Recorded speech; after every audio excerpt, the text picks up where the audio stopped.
I just pulled in here at work. It is December the 2nd, it's Friday, about 7 o'clock. I tried to record at the house, but I had my car running to warm it up, and my phone kept thinking it was going into driving mode, and it kept stopping the recording, so I just deleted it and got mad and started over.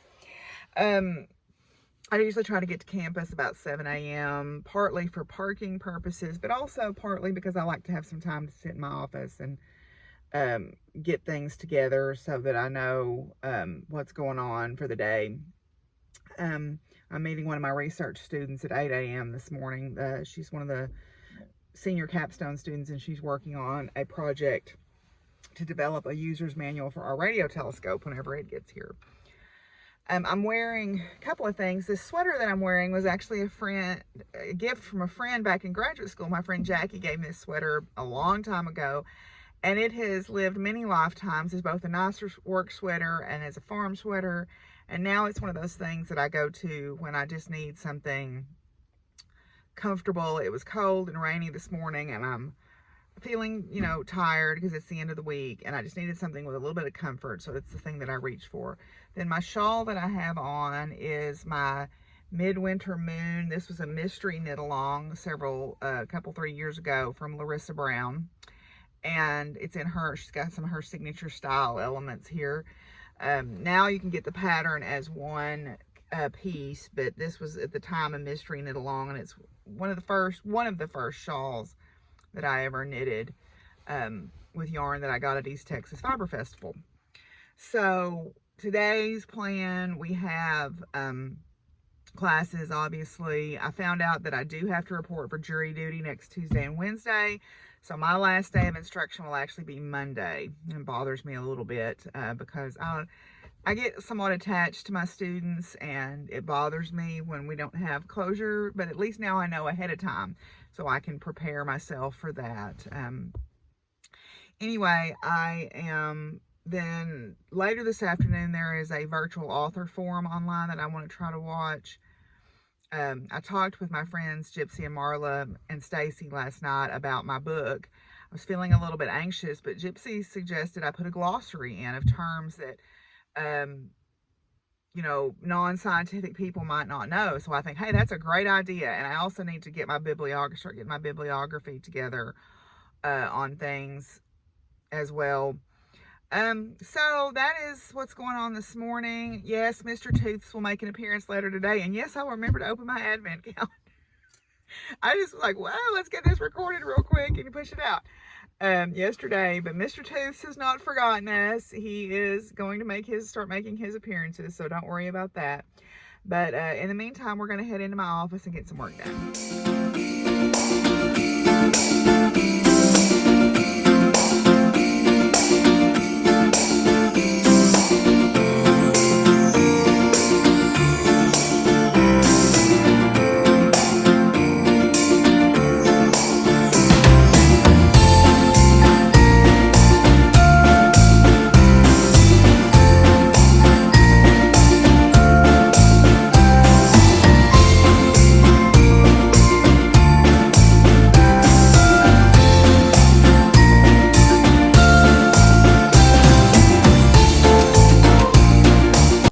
Okay, so I'm in from feeding my cattle and my animals. It's raining already, but Mr. Tooths is here. My Yuletide T-Rex is here. So we're going to open my advent calendar. This is last year's Brayer Horse advent calendar. One of my friends at the barn got it for me, and I didn't get it until after Christmas. So I saved it for this year to open because I knew I wasn't going to order a yarn advent or anything like that. I just don't utilize them, and they're too expensive to not use. And frankly, I haven't been using my stitching boxes either. So that seems wrong to spend money on stuff that I'm not using. But I will happily open this. So this is I think this is like the eventing or the horse farm one. This year's is unicorns. And so, yeah, I guess you're supposed to, I pulled the whole thing out. I wasn't supposed to do that. Oops. I don't know how this works, so I'm going to pretend I didn't do that. Oopsie. This is why you shouldn't film the opening of stuff until you've actually opened it. So here we go. Put that back like I didn't see all of those. So here is the box, okay, with all the days on it. So I'm going to open two since I didn't open one yesterday. So today, well, yesterday's was we got some fence. We got some white rail fence, which is really super. This is like that white vinyl fence that's really high dollar that fancy farms have. So now I have some. Yay! And then let's see what's in day two here. Day two is a farmhand. Looks like I don't know, it's a farmhand. So we'll call him Jake the non-binary farmhand, or them the Jake the non-binary farmhand, because they could be either one, who knows. So that is my advent calendar from Brayer for today. We'll come back to that tomorrow. So here's Jake and the fence. So there you go. Yeah, so we'll have to put this all together at some point. So I'm going to put them back in their little cubby holes here so that I don't lose them, because Jake is very small and I don't want to lose them. Yeah, so we're going to go hang out and do some crafts, right, Mr. Tooths? Yeah, we're going to go hang out and do some crafts. Mr. Tooths is excited to be back with y'all, I know. And I know y'all are excited to see him. Okay, well, I've got a little healing prayer going for a friend of mine who just got some not so great health news. So blue is a good color to meditate on for healing. So we are doing that, and then I've got I call it my little healing bowl. It's where I put people's names or something. It's like a way to kind of keep my mind on them. And then this is Palo Santo incense.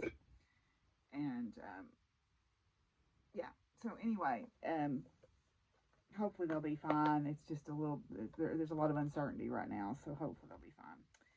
So let's do a couple more of the Roar Oracle deck here before we go in the other room and do our crafting. So let's see, we are going to do, we've got another Vera today. Vera Menchik. Vera Menchik. Born 1906, died 1944. Russian-born, British Czechoslovakian chess player, first woman world chess champion, longest reigning women's world chess champion in history. Vera Menchik broke barriers in the chess world dominated by men, proving that women could hold their own against male opponents and win, and do so handily. In 1929, one particularly arrogant fellow and chess master, Albert Becker, at a tournament in Carlsbad, a Czech spa town, insulted that he would have to play against a 25-year-old woman as it was beneath him, decided to mock her by creating the club Vera Menchik for those pitiful male players who couldn't even beat a woman. Because the universe has a grand sense of humor, our dear friend Albert got knocked down a peg because he became the first member of the club. Vera Menchik is a reminder that we do not always have to use our voice to gain respect. Sometimes it is simply beating someone at their own game. Vera Menchik. Okay. Then our next one is Toypurina. Born 1760, died 1799, a Tongva Keys medicine woman, opposed to the colonial rule by Spanish missionaries in California, planned the 1785 rebellion against the Mission San Gabriel, recruiting 6 of the 8 villages which participated in the attack. For Toypurina from Toypurina at her trial, I am angry with the Padres and all of those of the mission for living here on my native soil, for trespassing upon the lands of my forefathers, and despoiling our tribal domains. Toypurina witnessed the Spanish invasion of California. As the years went on and resources became more scarce, she watched community members become wooed by the Spanish, where they would leave their tribe to enter the missions. Once inside the missions, they were often forced into Christianity, beaten, and enslaved. A daughter of a shaman, Toy Purina, saw the Spanish for who they were, and she saw that what they were doing to her people and culture. Instead of sitting back and letting it all play out, she called the Spanish for what they were and became a vocal opponent of the missions. The final straw came when the Spanish forbid the Native Americans from practicing their rituals, which were part of their heritage, long before the Spanish had arrived.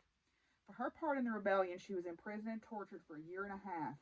After her release, she was forced into being baptized and then exiled.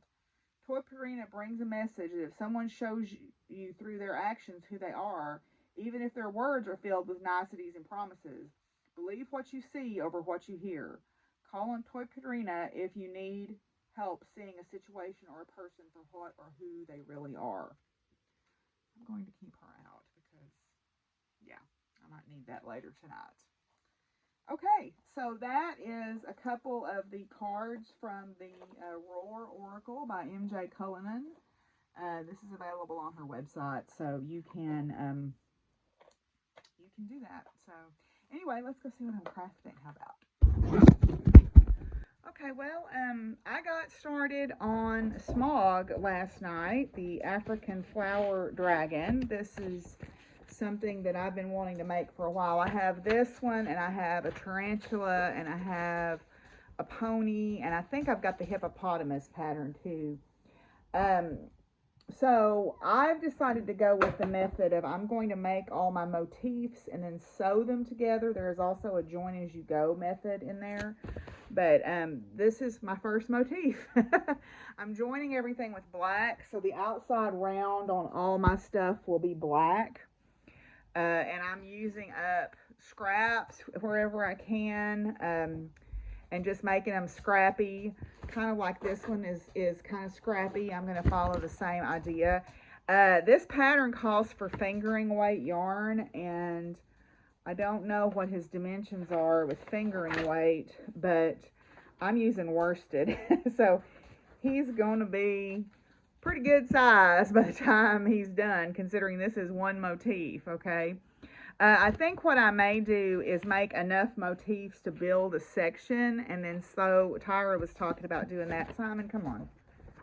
So Tyra was talking about doing that, like making enough motifs for a section and then putting them together. So I think that's what I'm going to do as I go, and not stack them all up, you know. But now look here, Baxter. Nobody's trying to take anything from you. He's so grouchy. Baxter. Anyway, the other thing I started was, I didn't want to go get a bag into my room to put this in, so I just stuck it in a dollar store bag. I am going to make a Santa Claus gnome for my gift exchange gift over at Marianne's. And so I'm using this pattern, which was the gnome MCAL from a couple of years ago, or 3 or 4 years ago, before the pandemic. It's now called the Gnome de Plume, because I wanted to challenge myself to get better at knitting on DPNs. Again, I am making this in worsted weight, even though that calls for fingering. So I am working on, this is his hat. So it's got a rolled brim on it, and then it's got some flower looking things on it.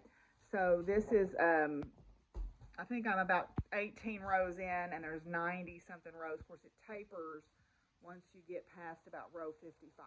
So this is a personal challenge to me to get better at knitting on DPNs and reading charts. I decided to read the chart instead of use the written directions to practice, get some practice for reading charts. I'm feeling feisty, I guess, lately, and I want to challenge myself.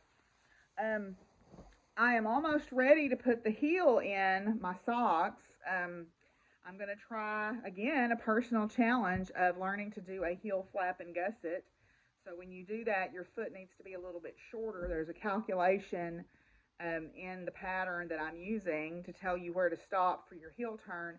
And I think I need to do about one more repeat of these. These are the Popcorn and Toast socks by Vanessa from Crafty Planty Life. I need to do about one more repeat of these, and I'll be ready.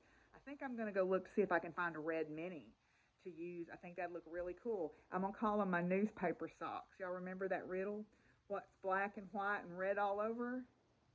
A newspaper. Or a zebra with a sunburn. They could be my zebra with the sunburn socks too. So anyway, I'm going to go see if I can find a red looking mini, and yeah. So I think that's where I'm going to finish up for today. I'm going to probably make another one of these gnomes to give to Miss Betsy.